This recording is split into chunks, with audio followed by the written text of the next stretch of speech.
Hey guys, Clumsy here. Welcome back to ATS. Welcome back to a Q&A episode. It's been a while since the last one. I needed an excuse to drive this beautiful truck with amazing Zeemod sounds, as you guys might have heard in the last mod spotlight video. And the Q&A is the perfect excuse for it. Alright, so without further ado, let's go and hear the engine. Start it up. Hear that keys jangling. Ah yes, still gives me goosebumps every time I hear these engine sounds.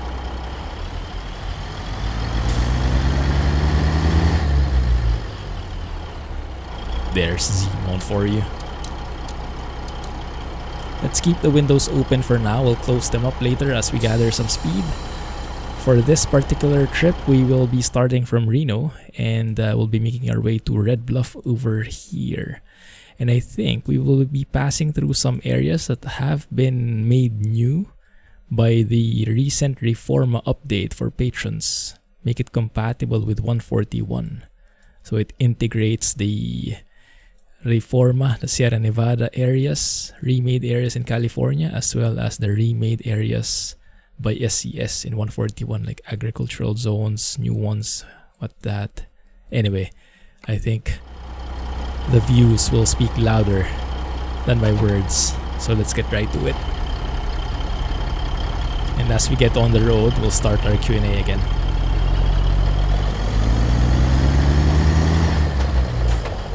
And if you have questions of your own, make sure to post them. There is a link in the video description to a Google form where you can post your questions to be tackled later on in these Q&A episodes. You can optionally include your name or choose to leave it blank or remain anonymous. Either way is great for me.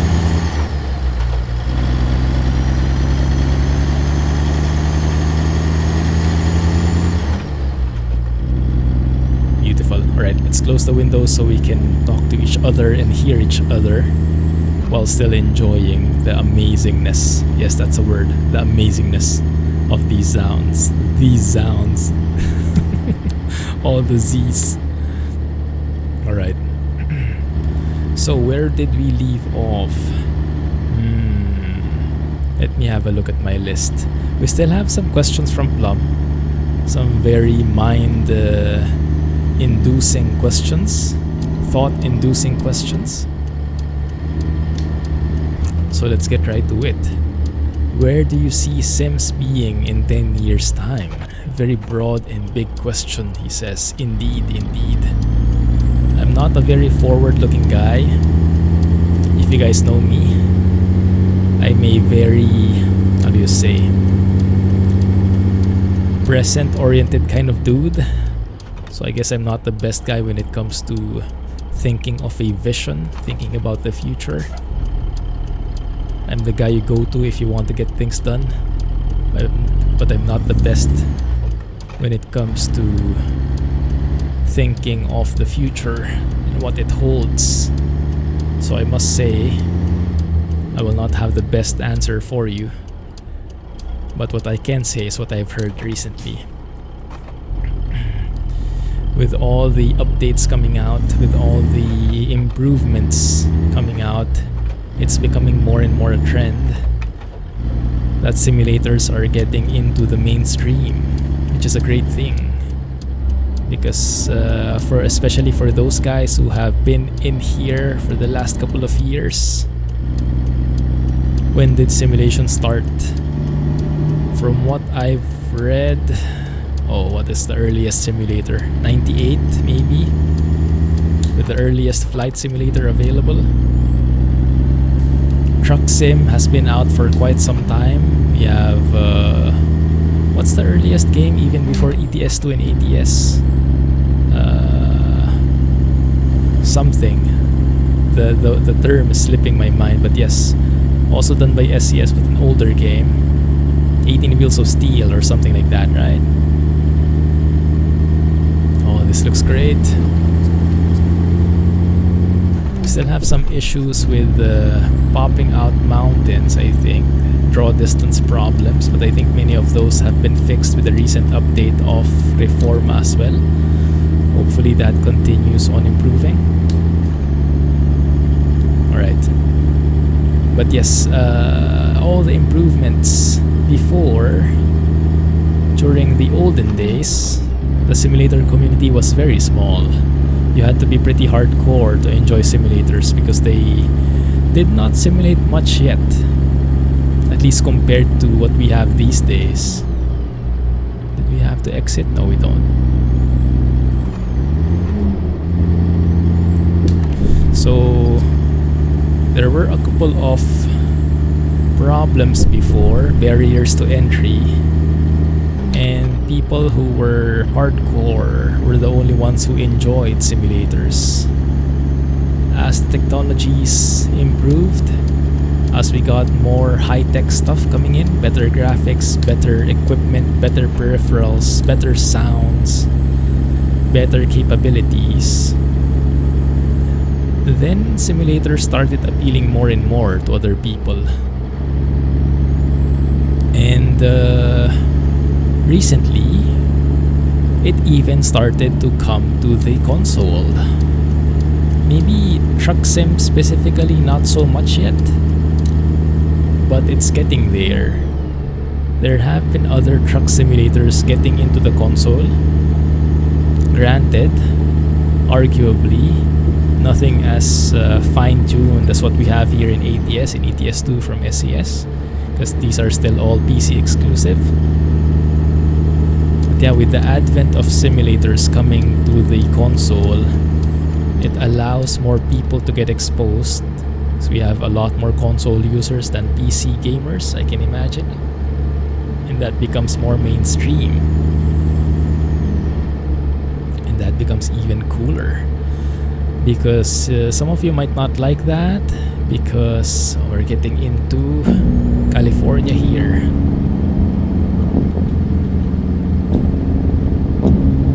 Better to slow down to 55. There we go. That's the jake brake I'm looking for. Can I squeeze in there, please? Thank you.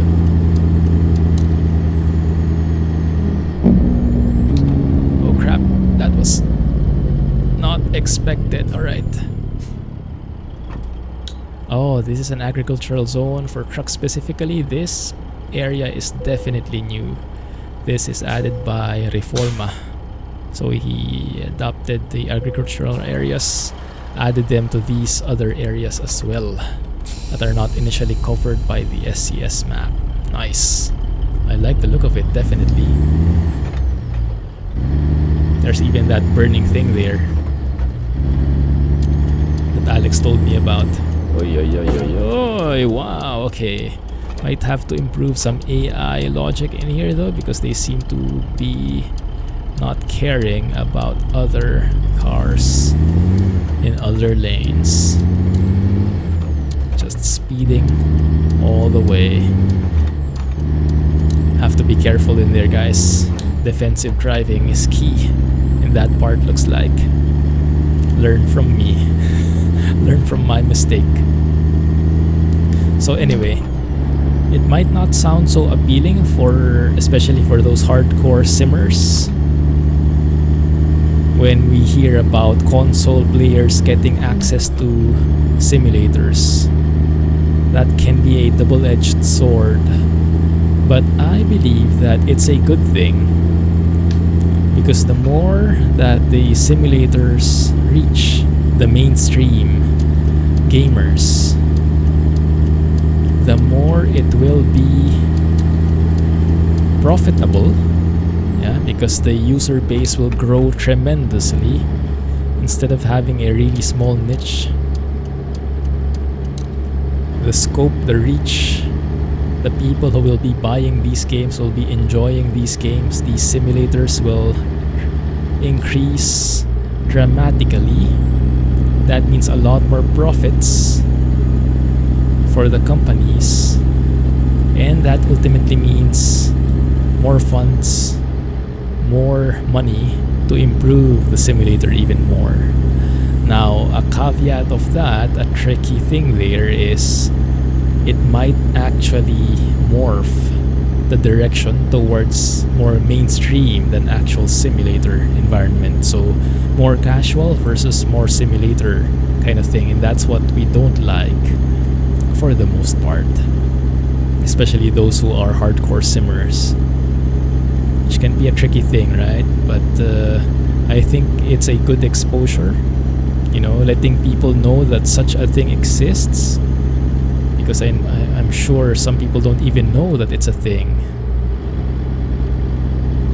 Some people don't even know that there is a simulator that you can drive these amazing trucks, configure them, and drive all across the country, all across the continent, in daylight headlight section.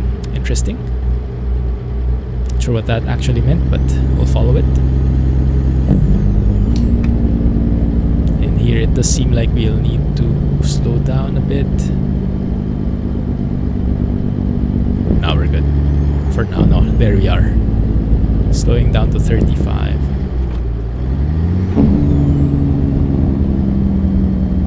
Just let the Jake brake do the work. And that is perfect braking right there. Nice. Doesn't happen often.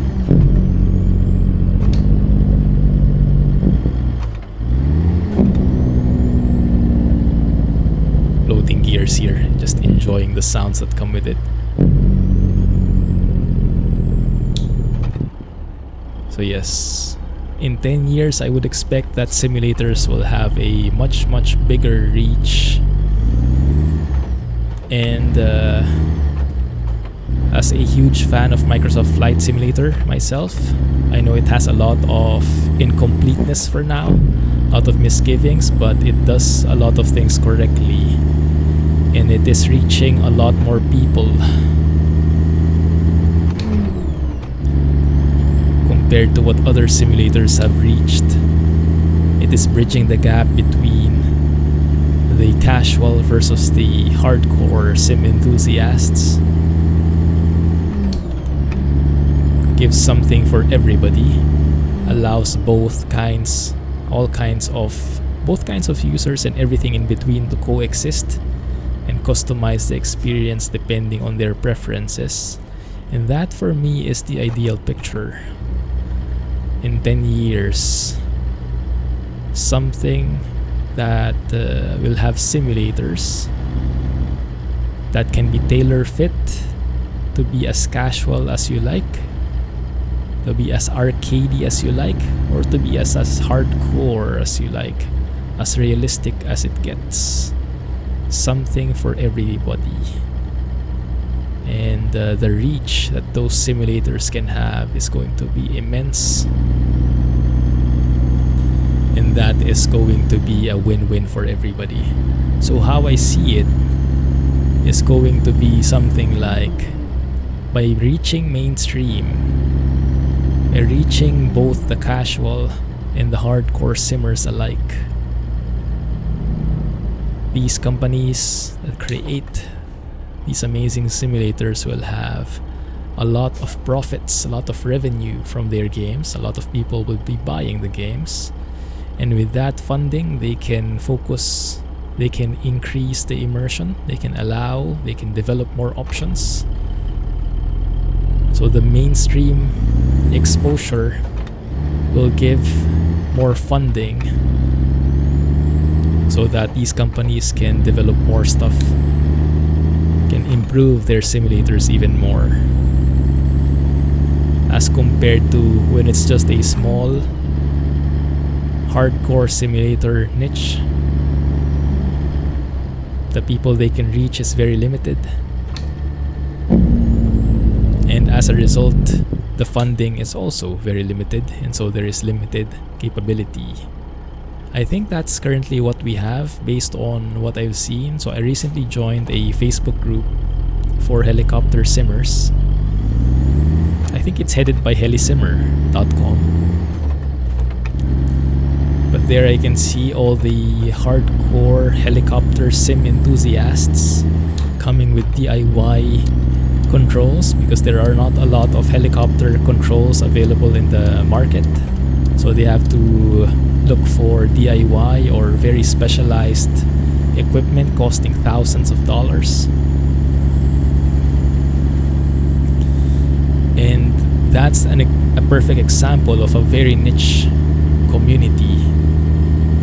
And as cool as it is, the products that come out in that community is very limited compared to what we have in the mainstream, what we have in the general simulator environment. Like, compare the amount of fixed wing aircraft coming out versus the amount of helicopters coming out. It's a very large discrepancy there. And if somehow the helicopter community can reach the mainstream, make it available for casual players too, so that they can enjoy flying without getting bogged down by the details so much, then more people can get into it, and more people will be able to develop more products, make it more accessible. It's like a self-fulfilling prophecy in a way. But that's my vision, making it available to everyone. In addition to all the technological advancements, I would imagine in 10 years we would all be in VR kind of situations. Maybe the next VR, whatever we call it. And it would be amazing. Be super immersive, getting tactile feedback, moving cockpits and whatnot. I don't know. Who knows what kind of technologies will be available in 10 years. With the way technology has been leaping, it's hard to tell where we'll get to. What I hope we'll have is some kind of VR mechanism that is a full-blown immersive experience. Not only when it comes to visuals, but everything, you know, like a VR headset that syncs to your brain and that tells your brain, gives your brain these signals, these visual, oral, and tactile signals. So you can see it as if you're there, you can hear it as if you're there, and you can feel everything that's happening as if you're there. So when you're flying a helicopter, moving the controls, you actually feel that you're getting pushed, pulled, joggled in whichever direction the helicopter is moving. Because of that would be amazing.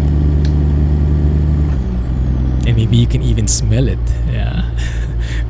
If such a device can be made, it syncs to your brain, gives you those signals that you're smelling something.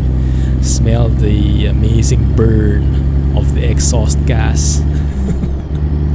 Or whatever it is. Oh, beautiful sunset, guys. Amazing stuff.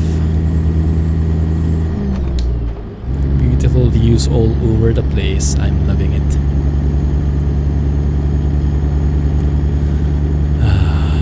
But yes, that's my hope. Making simulators accessible to everyone, customizable to an end-to-end degree, and the technology to support those fully immersive experiences. In line with that, I'm going to jump a bit because there's a bit of there's a bit of related question about that. How many categories, also from Plum, how many categories of simmers do you see in terms of quality? Like he gave examples like maybe the perfectionist, the one who doesn't care about accuracy. Which category do I think I fit in? So I think there are two main categories. It's not the black or white, it's shades of gray, if you get what I mean. We have the super casual simmer who just wants the sights, the sightseeing goodness, you know, the enjoyment factor. It doesn't really care about the realism. Doesn't really care about how to really make the machine work, how to start the engine properly, how to take care of it, how to fly it or drive it the right way. Just wants to press the button and make something move, you know, and that's totally fine. I remember I mentioned this before, but let's not be snobs. Yeah, let's respect each other's preferences. Some people will be more casual than others. Some people will be more hardcore than others.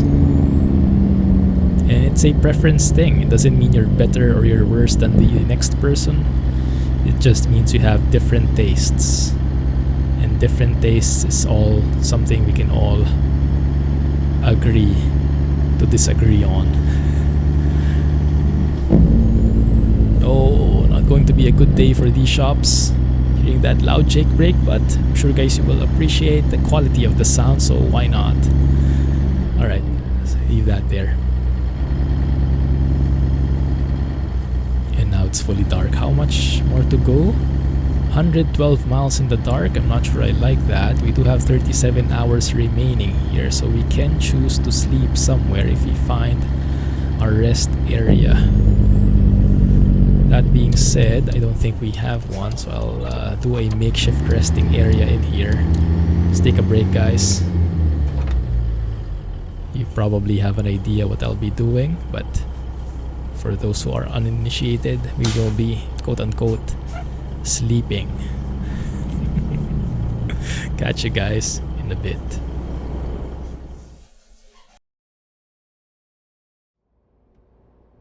Good morning, here we are. Beautiful morning, just went for a sleep. Don't ask me how. We slept is the important thing. Let's get going. Hope that translated quite nicely. We will see in the video. Alright, 6:30 in the morning, perfect way to start the day. So, where was I? We were talking about different kinds of simmers, gamers. There are two main ends of the spectrum. The guy who's super casual and doesn't care about realism at all. Sometimes we call them GTA users. But there's nothing wrong with that. And then on the other side of the spectrum, we have the hardcore simmer. Likes each and every button in there. Likes each and every rivet, each and every screw to be perfectly accurate. And if there's a missing piece, then they rage. That's the other end of the spectrum. And there can be all shades, all shapes and sizes in between. Where do you guys fit in? I would be happy to hear about it in the comments. So let me give an example by setting one of where I fit in. I am somewhere, I'd like to believe, I'm somewhere more leaning towards the simulator, the hardcore simmer branch, the spectrum, yeah, along that side, somewhere along that area, but definitely nowhere near the edge, if you know what I mean. Maybe you don't, so let me expound. What I mean by that is I am as enthusiastic about it as the next hardcore simmer when it comes to operating. No one saw that. That was the yellow light, and everyone can agree. Second, alright. So I am more towards the simmer side, as you guys might have imagined, might have seen. I like keeping it as realistic as possible, but, and this is a huge but, not at the expense of enjoyment and fun. I like to keep or follow things realistically so that they provide fun for me, they provide enjoyment for me, but it is a delicate balance. As we all know, reality is not all rainbows and unicorns, right? Oh my goodness, this is amazing. This view. Wow. What mountain is that? Let's take a photo later. Maybe over here. Not sure if I can see that later in the photo. We'll figure it out. We are headed west here, so that one is to the north. So what is a huge mountain to the north of maybe California? Is there a huge mountain in Oregon, or is that the one in Washington? The, what do you call it? Mount St. Helens? Is that the one already? You guys let me know in the comments, okay? Love those interior sounds from Zeemod. It's a free one, by the way, in case you haven't downloaded it yet. It's available from his selfie page. And it adds those air seats and dangling keys, jiggling keys. This looks so good.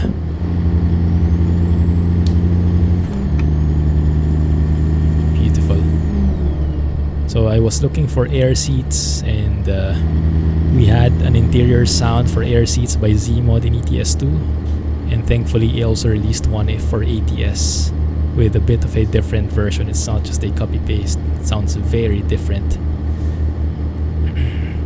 Very nice to have that distinction. We're a bit too close for comfort with this car. Let's give him a bit of breathing space. I'm sure he's getting nervous seeing a huge truck on his rear view mirror. Here we are. Okay, so yes, I am more towards that simmer category, but not at the expense of fun.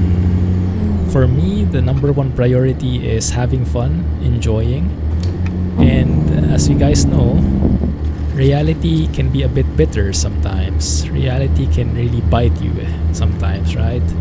Reality can be a bit cruel, and that's why we sometimes escape through these sims, through these games. Escaping reality just sounds so ironic. You escape reality to simulate reality, but yes, that's why we want a certain level, or at least I personally want a certain level of realism in my sims. But I don't want to go hardcore full on. I want to have some creature comforts in there, you know? So being able to teleport to the place where you want to start from is one of those creature comforts. Let's say I wanted to do a job in Reno, but I'm currently in Denver. Would I really spend hours driving just to get to the job where I want to take the job from? You know, just to get to the place where I want to take the job from. Would I really sacrifice all of that? And some people might like that, but me personally, I am not a fan. I would rather teleport to the place where the job is and start from there. Just one of the more practical things. Is it realistic? Definitely not. Is it going to trigger a lot of people who are hardcore simmers? Maybe. Yeah, it depends. But I don't care. It's my sim. It's my game. And I can control it. That's the amazing thing. It's a simulator, so you can vary the level of simulation, right?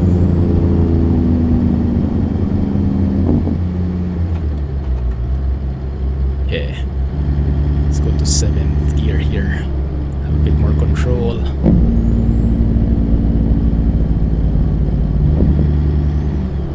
There it is. So yes, for me the priority is having fun, enjoying, and if I have to start grinding, if I have to start sacrificing the fun just for the sake of realism, then that's where I draw the line. Now Now, even that statement is very gray, very subjective, very,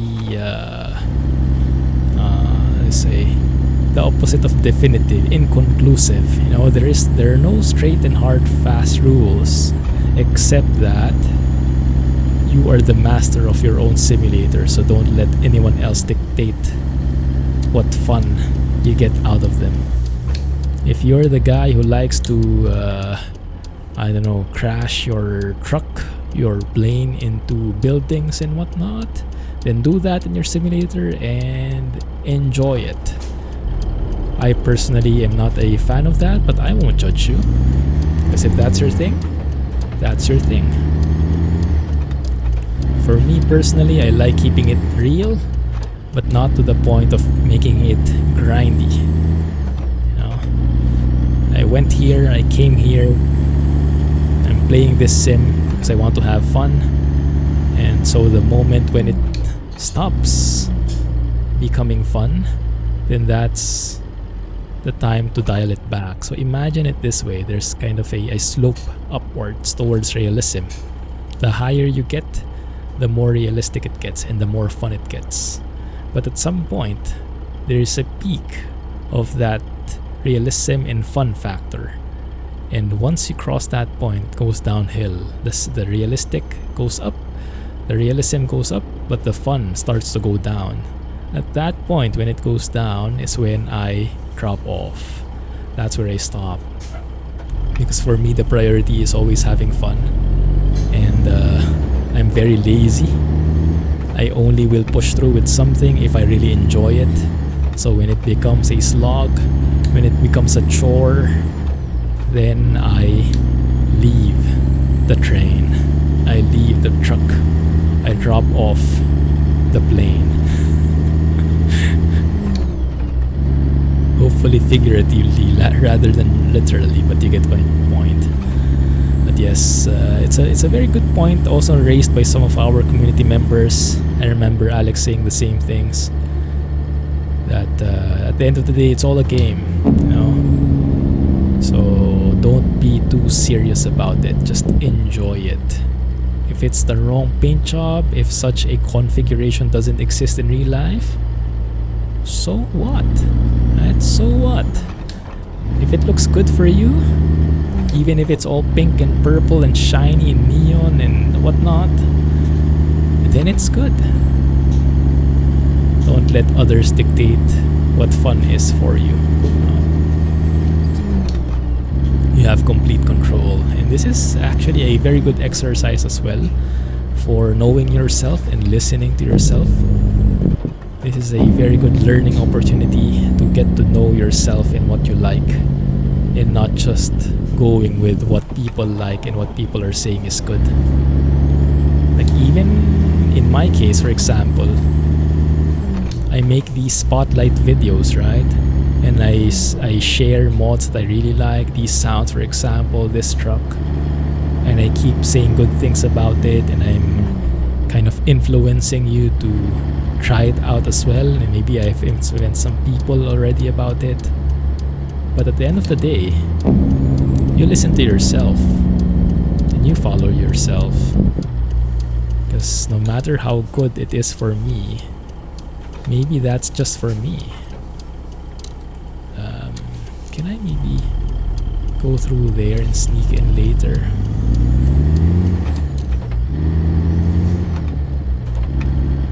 So don't let others influence you. You think for yourself. Is this really something I enjoy, or do I only enjoy it because everyone else is, and I'm going to be left out if I don't like it? You know?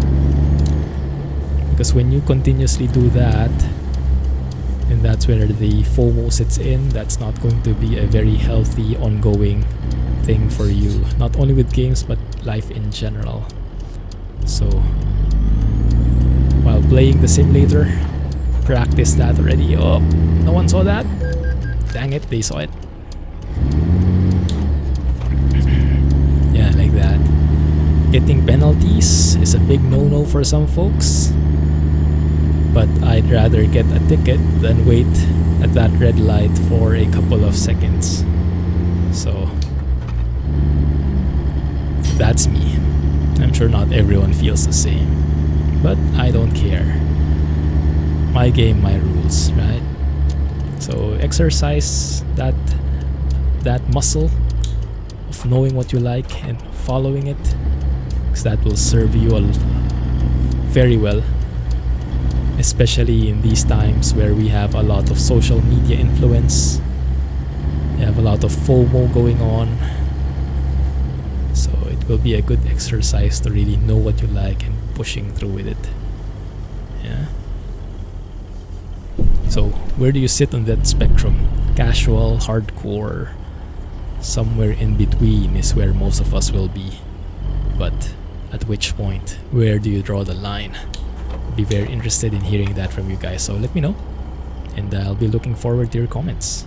Thank you, Plum, for these questions. We're almost done with Plum's questions. If you guys have questions of your own, feel free to ask them in the Google Forms. Link is in the video description. And if you're interested in trying out any of these mods I'm using, as always, mods this link in the video description as well.